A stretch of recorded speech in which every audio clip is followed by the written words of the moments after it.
Welcome to a couple of lines on this Ornoe. I'm going to try to do this with this temporary setup here, and maybe you'll see what you were after. I'm turning the corner first. For turning the corner, you just turn both threads, give it a little bit more thread than you think it needs. And sort of hold it down with your fingers till you can get the stitch right up there to make that turn. And usually right there at the beginning of a new line right after the turn, I put a couple of stitches a little bit closer together.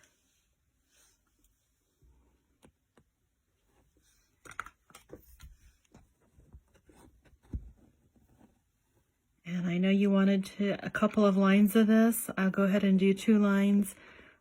Feel free to jump off at any point because it's going to get really monotonous after a little bit. So I'm just pulling the couching thread up through from the bottom in somewhat of a brick fashion, and then taking a single couching stitch over the top, making sure that the threads don't twist on me. I'm working with 2 threads here on the top, and then 1 thread that's just tacking them down every so often with a single couching stitch. One of the ways that makes this easier is if you can put your project on a floor stand, so you can keep one hand below and one hand on top. It's much easier on your body and much quicker.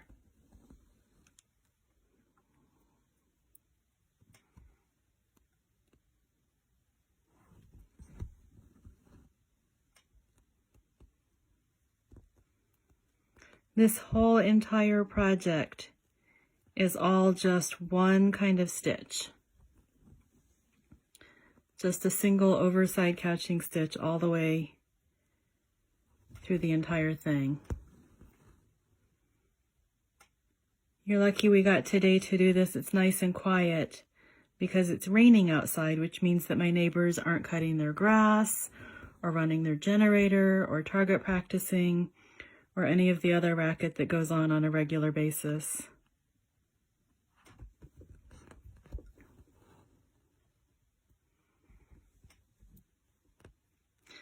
So as you see, it's just so far, it's just the same stitch over and over. I'm using a gold couching thread here over top of the gold threads. The couching thread's a little bit finer. It's actually a machine embroidery thread by Sulky, which is this one. In case you want to get that one. Not at all, period. But this project is just for me. This is not a competition project. So I'm just using what I've got here on hand, which is that machine embroidery thread. The gold threads that I'm couching down on top are gold zari threads, which are an Indian thread that I've got. Now I get to this point right here, and I'm going to switch from the gold to the blue silk thread. The blue silk is Splendor silk, and it is a spun silk, not a filament silk. Again, it's what I had on hand. I'll go ahead and move the gold thread over here so we can pick it up when we're ready.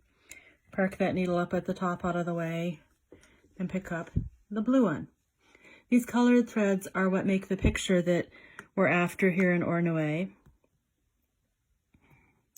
And you just want to, I've drawn the design here onto the fabric with a Pigma pen. And then any place that there's a line, I make sure that there's a blue thread. And then I sort of fill in with a few blue stitches in between those to keep the seashell part of the pearl visible.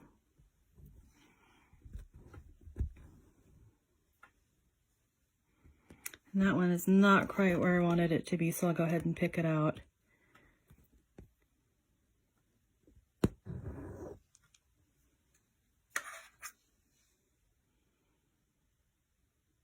Needle threaders are your best friend once you get to a certain point with your eyesight, and I've reached that point. Never be afraid to use a needle threader. Will save yourself lots of frustration. I'm going to just take this blue thread back to the back and try that stitch over since it was not exactly where I wanted it this first time. I'm trying to get it halfway between the last blue stitch and the next one on the previous line. As I do this, notice I'm putting the needle in at an angle so that that couching thread goes just under the edge of the previous line. And that helps keep these lines of gold threads nice and close together.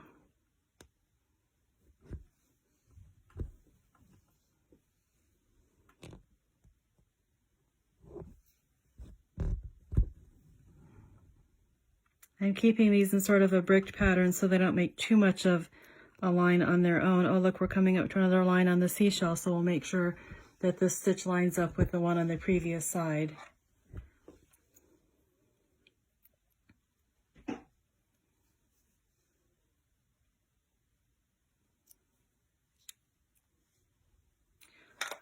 I don't know how I let people talk me into recording this. Hopefully you're not too bored with it. I'm not bored with it, but watching this has got to get tedious after a little bit.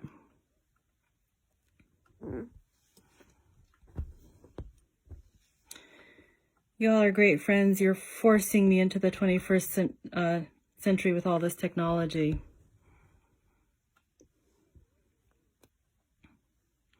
This piece of ornoe is much more simple than most of what was done in period. Most of what was done in period was very complicated, multicolored, and probably took forever. I know the Opus Anglicanum that I do that was slightly before most of ornoe takes quite a while.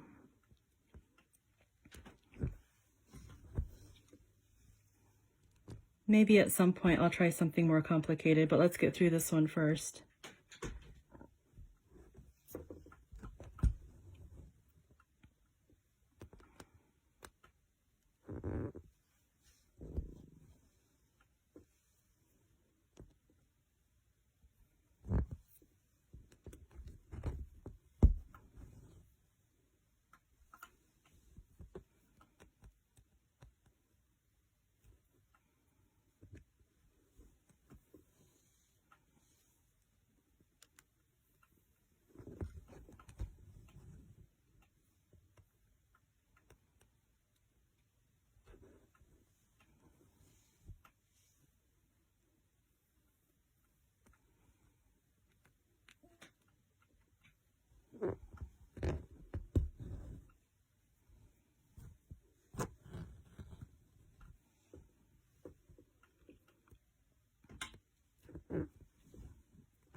One of the bigger challenges with ornoe is thread management, and the more different colors of thread you've got going on different needles, the more of a challenge it can be.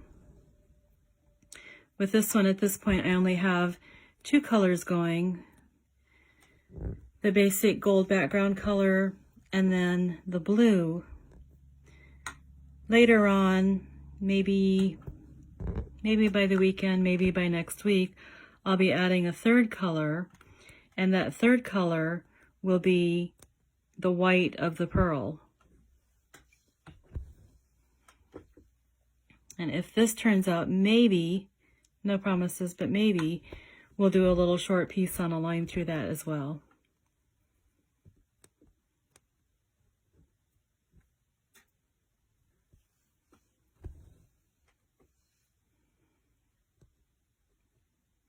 And I've gone to using one hand because I'm holding the edge of the frame. It keeps shifting on me, and that's not what you were here to see.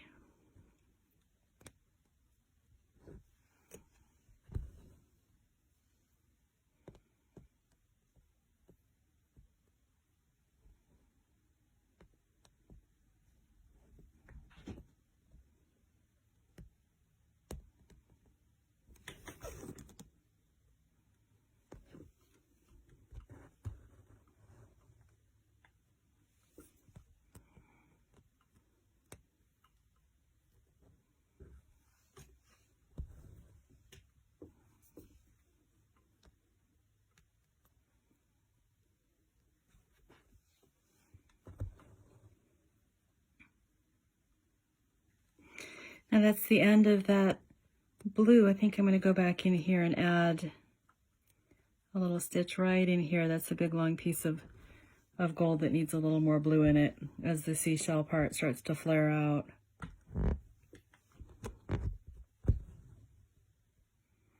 There we go. And I'll put this blue right here so we can pick it back up on the next line and coming back. Take the gold that we had parked up here waiting for us and continue on.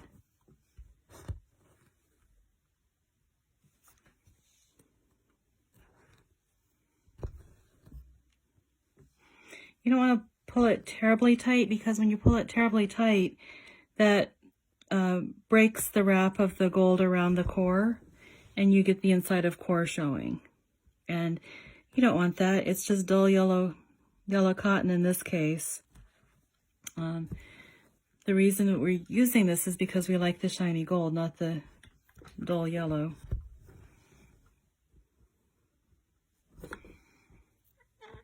It started to twist on me there a little bit.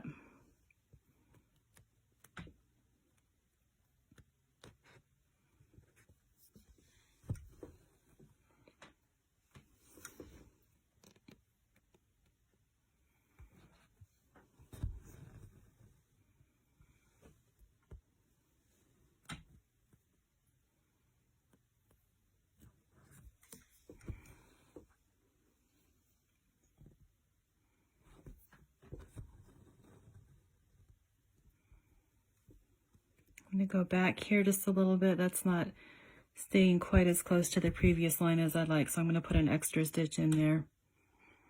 There's no set place that you have to put the stitches, especially when it's just background gold. You can just put them as needed. I've been keeping a fairly consistent bricking pattern, but every now and then it seems to get a little bit off.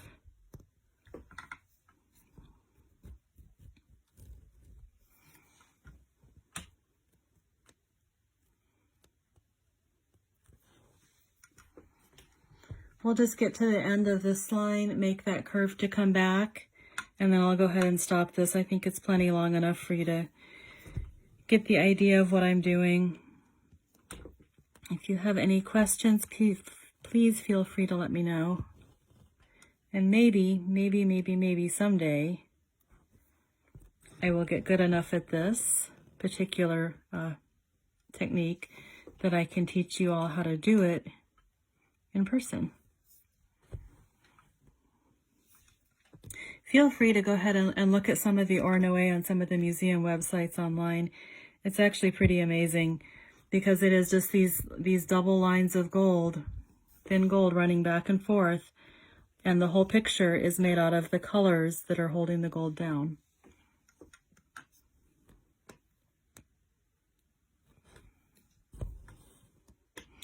Because, you know, here in my world, there is no such thing as too much shininess.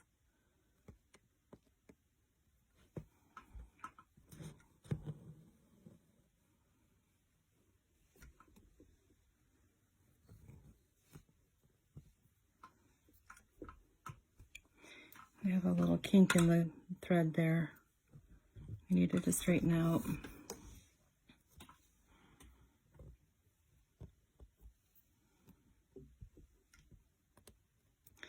I'll take another stitch closer here because we're coming up on the very end, and I want it to be nice and secure before we turn the corner.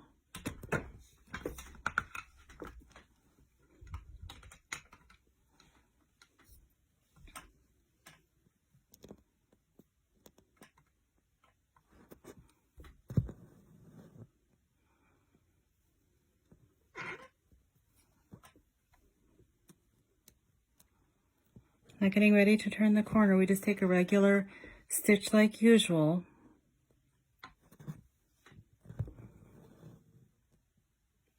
And then a lot of times I'll take another stitch back up to start the next line. And hold that nice and firm. Just sort of bend those two threads around. And take a nice firm stitch to couch it down. Not too hard, just firm. There's a difference.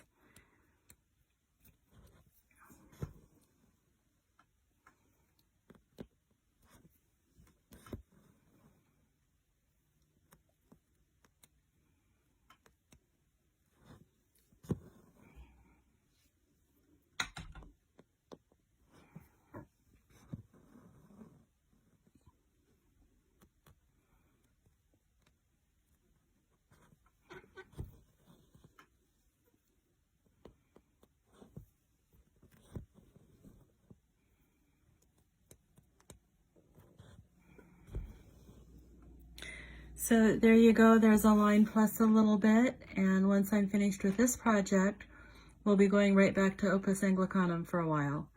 This is just one of those quick in-between projects. Thank you for watching if you've made it this far, and good luck on your tries. Feel free to contact me with any questions. Have a good day. Bye.